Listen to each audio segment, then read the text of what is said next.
여러분, 우리가 함께 신앙생활을 하고 있는데요. 믿음 생활은 무엇인가? 여러분 많이들 묵상해 보셨을 거라고 생각합니다. 믿음 생활은 하나님의 은혜를 입고 그 은혜를 누리는 것입니다. 그렇기 때문에 믿음에서 감사를 빼놓을 수 없는 거죠. 그래서 믿음, 신앙생활, 믿음 생활할 때 감사 생활하는 것, 그것이 그 신앙의 모습이다라고 할 수 있습니다. 감사가 없는 신앙생활은 생각할 수가 없는 거죠. 우리의 신앙은 감사로 시작해서 감사로 마친다라고 해도 과언이 아닙니다.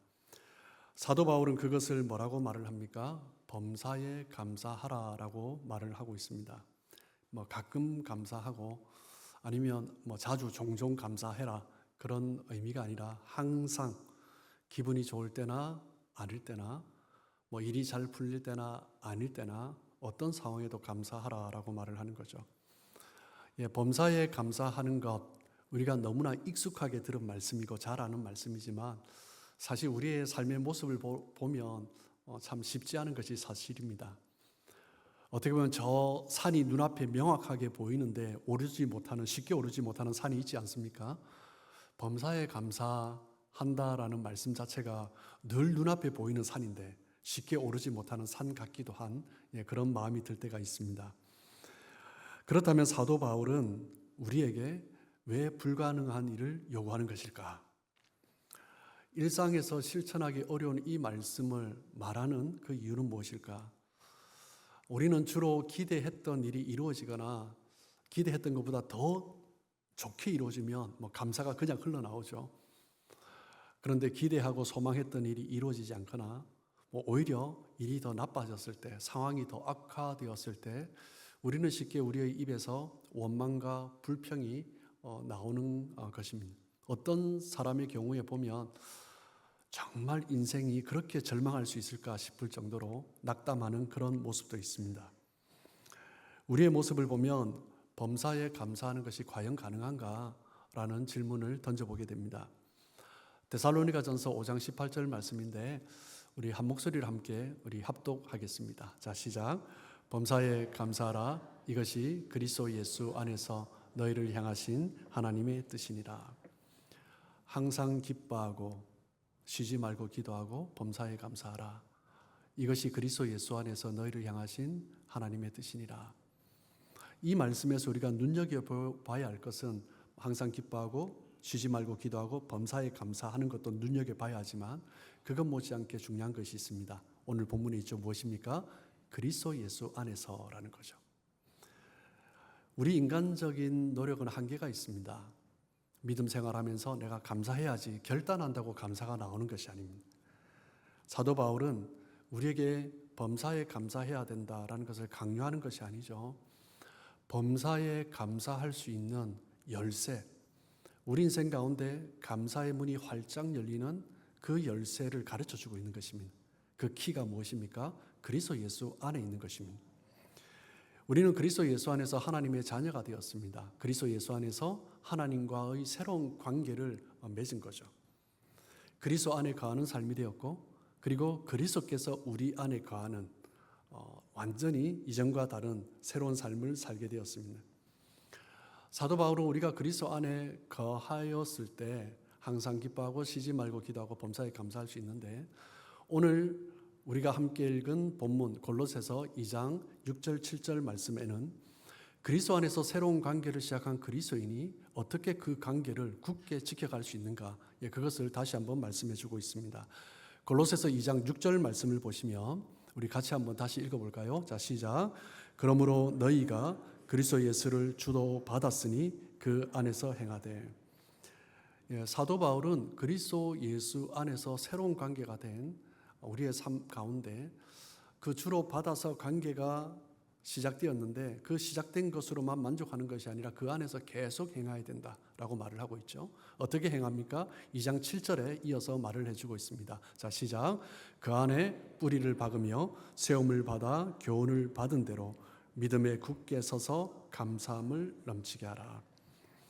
사도 바울은 우리가 그리스도 안에서의 그 관계를 지켜가기 위해서 첫 번째 뭐라고 말을 합니까? 그리스도 안에 뿌리를 박아야 한다라고 이야기하고 있습니다. 여러분, 뿌리는 무엇입니까? 생명의 근원입니다. 이제 가을이 되면 나무마다 정말 탐스러운 열매를 맺습니다. 그런데 과수원에 가보면 탐스러운 열매를 맺는데 한 번씩 간혹 열매를 맺지 못하는 나무가 있을 수 있죠. 왜 그렇습니까? 겉은 멀쩡한 나무인데 열매를 맺지 못합니다. 뿌리가 죽은 것입니다. 뿌리가 썩어가는 거죠. 그리스도인은 어떤 사람입니까? 그리스도 안에서 뿌리를 내린 사람입니다. 그리스도인의 생명의 근원은 그리스도입니다. 우리 삶이 흔들리지 않을 수 있는 방법은 무엇이냐면 그리스도 안에 굳게 뿌리를 내리는 것입니다. 그런데 주변을 돌아보면 어떤 경우에 다른 것에 뿌리를 내리고 있는 사람들이 참 많습니다. 어떤 사람은 자신의 인생의 근거가 어디에 서 있냐면 물질에 서 있는 사람이 있습니다. 돈이면 뭐든지 다 된다는 사람이 있죠. 돈을 지키기 위해서, 돈을 더 벌기 위해서, 돈을 붙들기 위해서, 돈이면 뭐든지 다 돼. 돈이 모든 힘의 근거가 되는 것입니다.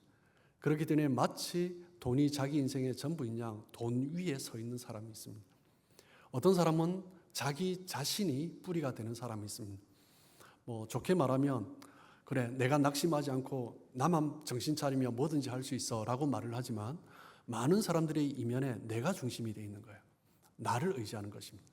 나의 생각이 내 삶의 근거가 되고 나의 감정이, 나의 판단이 내 삶의 근거가 되는 것입니다.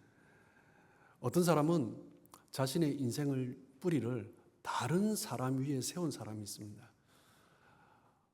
어떤 부모님들을 보면 그 사람의 인생의 근거가 자녀에게 있는 것 같습니다. 자녀 위에 모든 것을 다 걸고 있는 거예요. 자녀가 잘 되면 괜찮다가 자녀가 흔들리면 그냥 온 집안이 흔들리는 거예요. 어떤 사람은 아버지에게 자신의 삶의 뿌리를 내리고 있는 사람이 있고 어떤 사람은 어머니에게 자신의 삶의 뿌리를 내리고 있는 사람이 있습니다. 그 사람이 흔들리면 함께 흔들리는 거죠. 내가 뿌리를 내리고 있는 것이 돈이든 사람이든 자기 자신이든 우리 인생은요, 이 땅에 있는 것은 모든 것은 다 사라지는 것들입니다. 허망한 것들이죠. 믿을 만한 것을 의지하지 않아야 되는데 믿지 못할 만한 것을 의지하지 않아야 되는데 없어질 것들, 사라질 것들 그것을 의지하고 거기에 뿌리를 내렸을 때 내가 의지했던 것이 사라지고 떠나가면 내 인생도 그냥 같이 허망해지는 것입니다. 그렇게 당황해하고 황당해하는 사람들이 가끔 보입니다.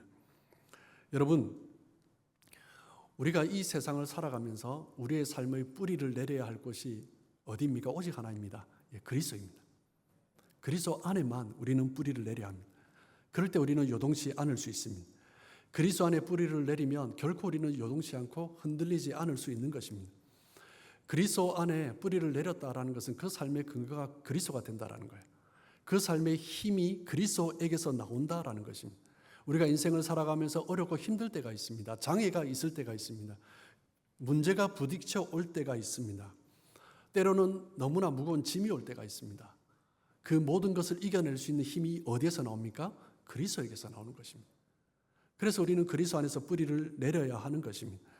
예수를 주로 믿는 그 순간 내가 그리스도에게 뿌리를 내리면 그때부터 이 세상을 살아갈 모든 것을 이겨낼 힘이 솟아져 나오는 것입니다. 그 은혜가 어디에서 시작되는 것입니까? 십자가의 사랑에서 시작되는 것입니다. 이것이 우리가 그리스도 안에서 뿌리를 내리는 거죠. 마땅히 죽어야 할 죄인인데 그리스도께서 그 십자가가 우리의 삶의 근원이 되는 것입니다. 거기에서부터 생명이 시작되는 거죠. 주님의 그 사랑 때문에, 주님의 그 사랑의 교제 때문에, 주님의 그 말씀의 은혜 때문에 우리가 살아갈 수 있는 것입니다. 그 그리스도에게서 나오는 그 은혜를 의지할 때 우리는 눈에 보이진 않아도 내 안에서 끊임없는 힘이 솟아나는 거죠.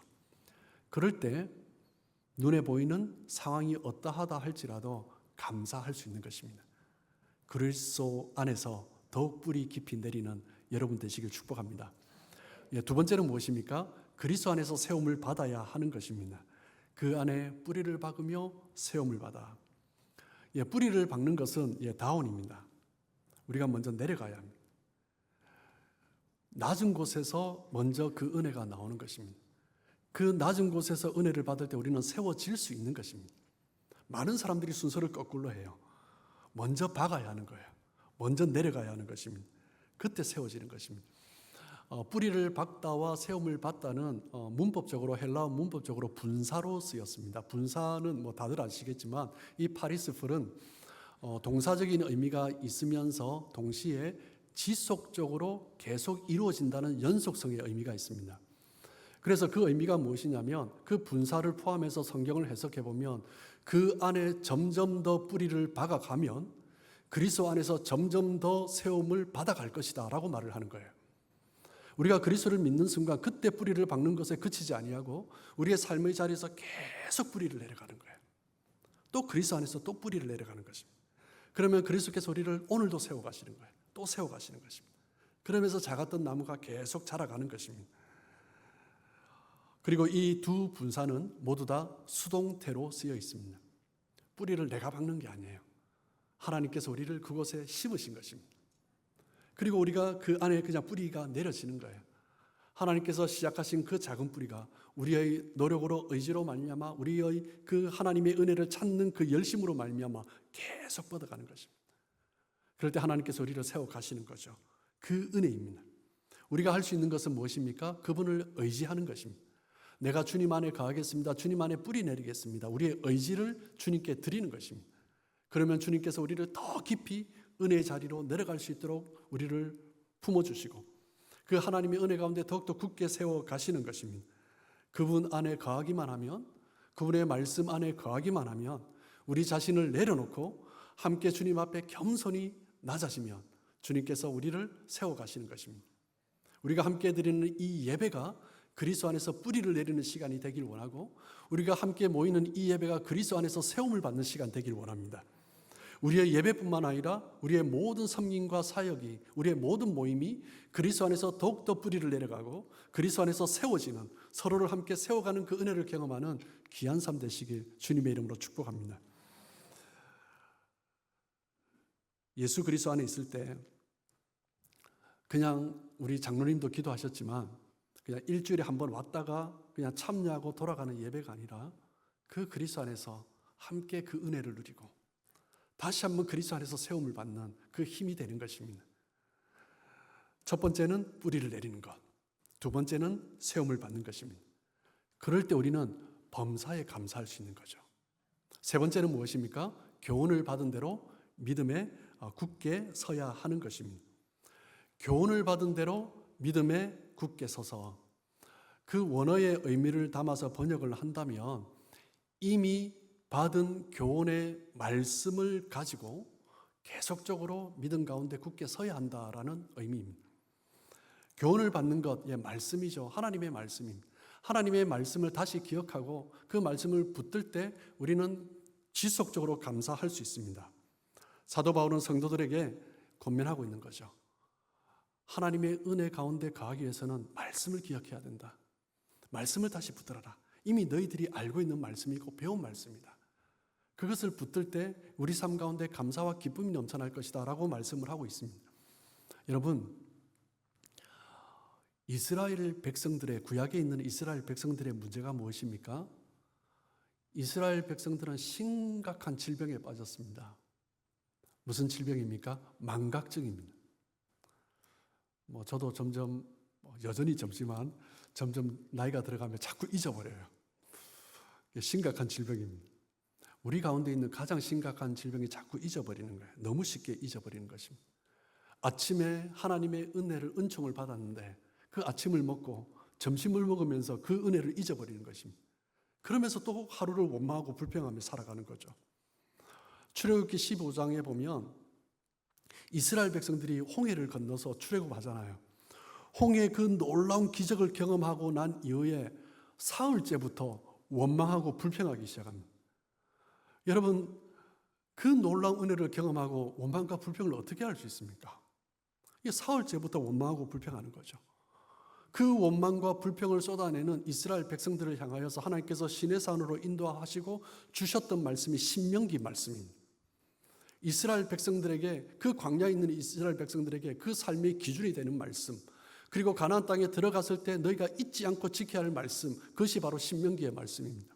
그런데 이 신명기의 말씀의 주제가 뭔지 아십니까? 그게 한마디로 요약할 수 있습니다. 신명기 말씀의 주제는 무엇이냐면 기억하라라는 것입니다. 기억하라라는 거예요. 하나님의 은혜를 기억하고 하나님의 말씀을 기억하고 하나님의 행하심을 기억하고 하나님의 성품을 기억하고 하나님이 어떤 분인지 기억하라라는 것입니다. 하나님의 은혜를 잊지 말라라는 거죠. 여러분, 우리가 이미 알고 있는 말씀입니다. 우리가 이미 들은 말씀입니다. 우리는 기억해야 됩니다. 그 하나님의 은혜를 자꾸 잊어버리는 거예요. 우리가 살아가는 삶의 여정 가운데 하나님의 말씀을 자꾸 잊어버리고 판단하고 행동하는 것입니다. 우리가 말씀을 통해서 가장 먼저 깨달을 수 있는 것은 무엇입니까? 하나님이 어떤 분이냐라는 것을 깨닫는 거죠. 하나님의 성품을 깨닫습니다. 하나님은 참 좋으신 분이십니다. 내 삶에 일어난 일을 볼 때 때로는 내가 원치 않는 일들이 일어난다고 할지라도 그 시간들을 지나오면서 경험하는 것은 무엇입니까? 아, 하나님은 이것 때문에 이것을 허락하셨구나. 하나님은 참 좋으신 분이시구나. 하나님은 참 신실하신 분이시구나. 예, 허락하면 찬양을 한 곡 불렀으면 좋겠는데 참 좋아하는 찬양 가운데 참 단순해요. 여러분도 함께 불렀으면 좋겠습니다. 좋으신 하나님. 우리 한번 불러볼까요? 좋으신 하나님, 좋으신 하나님, 참 좋으신 나의 하나님. 다시 한번 좋으신 하나님, 좋으신 하나님, 좋으신 하나님, 참 좋으신 나의 하나님.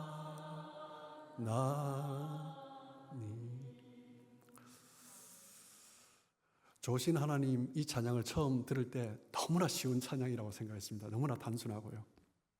쉽게 따라 부를 수 있고 쉽게 노래할 수 있어서 그냥 쉽게 좋은 찬양이라고 생각했습니다. 그런데 어느 날 이 찬양을 드리는데 가슴이 막 터져나는 거예요.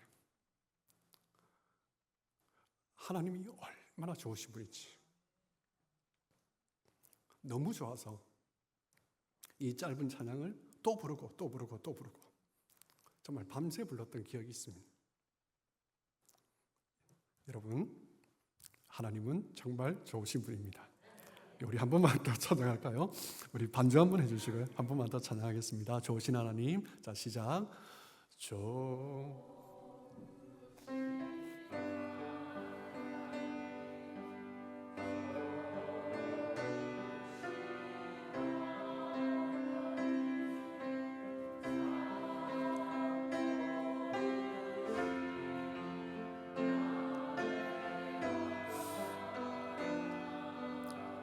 좋으신 하나님,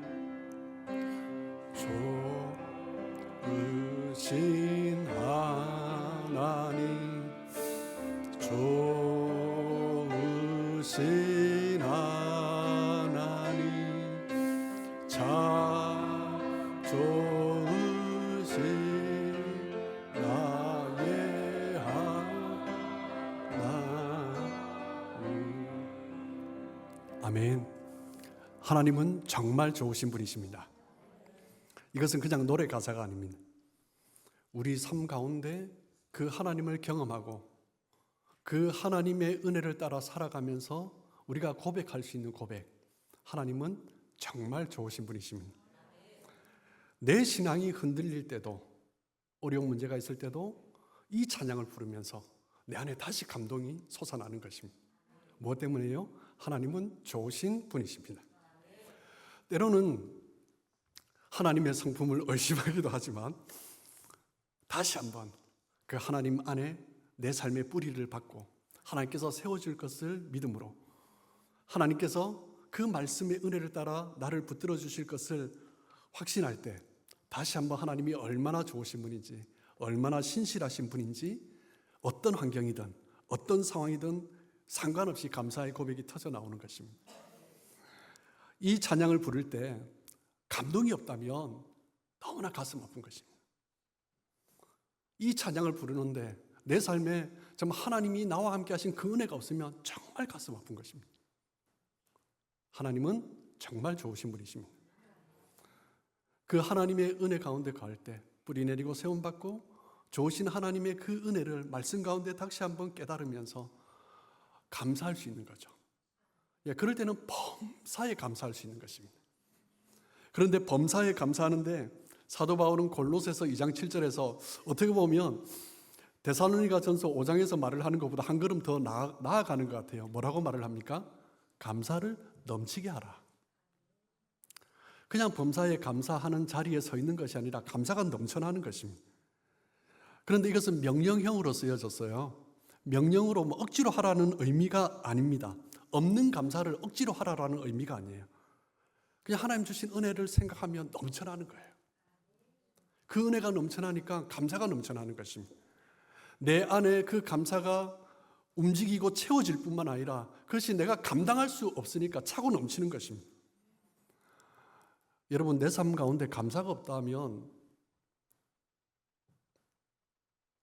그 삶이 그리스도 안에 뿌리가 제대로 박혀있지 않다라는 것입니다. 내 삶에 감사가 없다면 내가 지금 그리스도 안에 세워져 있지 않다라는 거예요. 감사가 없다면 그 말씀을 자꾸 잊어버리고 있다라는 것입니다. 예수 그리스도 안에서 뿌리가 박히고 그리스도 안에서 세움을 입고 그 말씀을 기억하면 감사가 나올 수밖에 없는 것입니다. 그리스도 안에 있는데 어떻게 감사가 나오지 않을 수 있습니까? 감사를 뭐로 표현할 수 있습니까? 나무로 비유하면요, 꽃이 맺는 것입니다. 뿌리가 내려져 있고 나무가 건강하게 자라고 푸른 잎을 맺었다면 당연히 꽃이 피고 열매를 맺는 거죠. 그리스도 안에 있고 그리스도 안에서 세움을 받고 열매를 점점 자라가는데 어떻게 꽃이 없고 열매가 없을 수 있습니까? 감사가 없다라는 것은 뿌리에 문제가 있다는 거예요. 어떤 경우는 뿌리가 썩어가고 있고 어떤 경우는 뿌리가 뽑혀서 다른 곳에 있는지 모르겠습니다. 감사는 우리에게 하나님이 주시는 그 감사 축복의 열매입니다. 그 열매는요, 하나님 앞에 감사를 드리면 그 감사의 또 복이 무엇이냐면요, 열매가 땅에 내리면 또 자라잖아요. 감사하면 어떤 복이 있냐면 또 감사가 따라옵니다. 생각지도 못한 감사들이 자꾸 더 많은 감사로 이어지는 거예요. 예수님께서 광야에서 그 군중 무리들에게 5천 명이 넘는 10,000명이 넘는 무리들에게 그 배고픈 무리들에게 오병이어를 가지고 축사해 주셨습니다. 한 소년의 도시락이죠. 보리떡 5개와 물고기 2마리, 한 어린 아이가 먹고 나면 없어져 버릴 그 작은 오병이어 도시락, 그것을 붙들고 예수님이 축사하셨습니다. 축사 의미가 무엇입니까? 축복하고 감사하셨습니다. 축복하고 감사를 하니까 그 어린 아이가 아니라 5,000명, 10,000명이 넘는 그 수많은 백성들이 함께 먹고 남는 역사, 기적이 일어나는 것입니다. 여러분, 우리 삶 가운데 기적이 일어나려면 어떻게 해야 됩니까? 감사해야 됩니다. 감사는 기적을 낳습니다. 지금의 상황을 보는 것이 아니라 앞으로 일어날 일을 보는 거죠. 그렇기 때문에 우리는 감사할 수 있는 거예요. 지금 부족하고 어렵고 힘들지만, 광야에 있는 것 같지만, 아무것도 보이지 않지만 감사할 수 있는 것입니다. 그러면 기적이 일어나는 거예요. 그리스도인은 어떤 사람입니까? 지금보다 더 나은 미래를 보는 것입니다. 지금 나의 환경을 보는 것이 아니라 하나님이 함께 하실 때 나타날 일을 보는 것입니다. 그때 감사할 수 있는 거예요. 지금 문제를 보는 사람들은 왜 감사하는지 이해를 못하죠. 그런데 문제가 아니라 그것을 넘어서 일하실 하나님의 역사를 보면 감사할 수 있는 거예요. 범사에 감사할 뿐만 아니라 감사가 넘쳐나는 것입니다. 우리의 소망은 하나님께 달려 있습니다. 하나님께 의지하는 사람은 그 감사가 계속 터져 나오는 것입니다. 또 감사는 어떤 능력이 있습니까? 치유의 능력이 있습니다. 마음이 아프고 힘들고 상처가 있을 때 하나님 앞에 감사해 보십시오. 치유되기 시작합니다. 감사하지 못하고 있다면 마음이 병들어 있는 것입니다. 마음이 병든 사람은 감사할 수가 없습니다. 마음이 교만한 사람은 감사할 수 없습니다. 병든 마음을 치유하는 가장 좋은 약이 있습니다. 무엇입니까? 감사입니다. 하나님 앞에 감사하면 치유되기 시작합니다. 그리스도인의 삶은 단순히 감사하는 것이 아닙니다. 감사는요, 그리스도인의 삶의 영성입니다. 그냥 삶의 행동 방식입니다. 우리 그리스도인의 삶의 영성 가운데 가장 중요한 것 중에 하나가 감사입니다. 범사의 감사는 그리스도인의 감사의 영성을 말을 하는 것입니다. 상황을 따라서 움직이지 아니하고 내 삶을, 나의 영적인 삶을 그렇게 살아가는 것, 감사로 살아가는 것, 범사에 감사하는 것, 어떤 상황 가운데서도 사도 바울이 고백하는 것처럼 자족하고 만족할 수 있는 범사의 감사, 감사가 넘치는 삶, 그것이 바로 그리스도인의 삶인 것입니다. 여러분, 혹시 여러분 가운데 최근에 자주 불평하고 원망하고 혹시 그런 시간을 보내는 분이 계십니까? 그런 분이 있다면 영적으로 건강한 상태가 아니다라는 것입니다. 내 신앙이 지금 건강한지 아닌지 체크할 수 있는 가장 중요한 기준이 무엇이냐면 감사입니다. 내 입술에 감사가 나오느냐, 내 입술에 원망과 불평이 나오느냐. 감사가 나온다면 굉장히 좋은 상태입니다. 감사가 아니라 원망과 불평이 나오고 있다면 내 신앙이 지금 병들어 있다라는 증거인 것입니다. 우리는 모든 것들이 하나님의 손 안에 이루어져 가고 있음을 믿습니다. 그렇기 때문에 우리는 범사에 감사할 수 있는 것입니다. 그 삶이 감동스럽고 그 삶이 힘이 있고 그 사람이 아름다운 것은 그리스도 안에서 뿌리를 내리고 그리스도 안에서 세움을 받아서 그 삶 가운데 감사의 열매가 넘치는 삶을 살아가기 때문에 그 말씀의 은혜 가운데 날마다 열매를 맺는 삶이기 때문에 그 삶이 그렇게 능력 있고 아름다울 수 있는 것입니다. 소망이 있습니다. 그리스도 안에 더 깊이 뿌리 내리고 싶습니다. 시간이 지나면 지날수록 더 깊이 뿌리 내리고 싶습니다. 다른 것이 아니라 그리스도 안에 깊이 뿌리 내려진 나무가 되고 싶습니다. 주님 안에 뿌리를 내리고 그러므로 말미암아 주님 안에서 점점 더 세워지는 은혜를 입고 그런 가운데 그 하나님의 말씀을 기억하면서 어떤 상황에도 흔들리지 않는 견고한 우뚝 선 그런 나무가 되고 싶습니다. 그러면 우리는 날마다 그 하나님의 은혜 가운데 감사와 기쁨으로 살아갈 것입니다. 하나님 안에 더 깊이 뿌리 내려져 간다면 우리가 경험할 수 있는 것이 하나 있습니다. 무엇입니까? 하나님이 얼마나 좋으신 분인가.